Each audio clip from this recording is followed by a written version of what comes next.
আজকে তো রোববার, আর রোববার মানে স্পেশাল কিছু হবে না, সেটা কি করে হতে পারে। কড়াইতে সামান্য পরিমাণ তেল দিয়ে দুটো ডিম আর অল্প একটু লবণ দিয়ে ভালো করে মিশিয়ে ডিমের ঝুঁইটা করে নামিয়ে নিয়ে আবারও কড়াইতে অল্প একটু তেল দিয়ে চিংড়ি মাছগুলোকে সামান্য পরিমাণ লবণ দিয়ে হালকা লালচে করে ভেজে তুলে নিয়ে ওই একই তেলের মধ্যে আগে থেকে আদা রসুন কাঁচা লঙ্কা বাটা দিয়ে মেখে রাখা চিকেনটা দিয়ে ভালো করে নেড়ে চেড়ে হালকা লালচে করে ভেজে নামিয়ে নাও।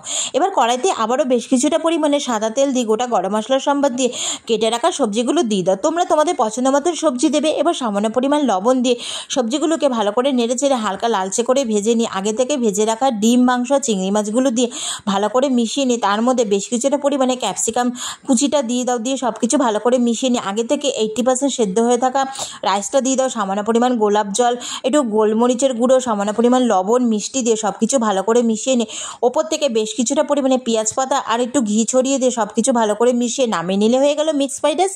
আর গরম গরম মিক্স ফ্রাইড রাইস খেতে তো দারুণ লাগে।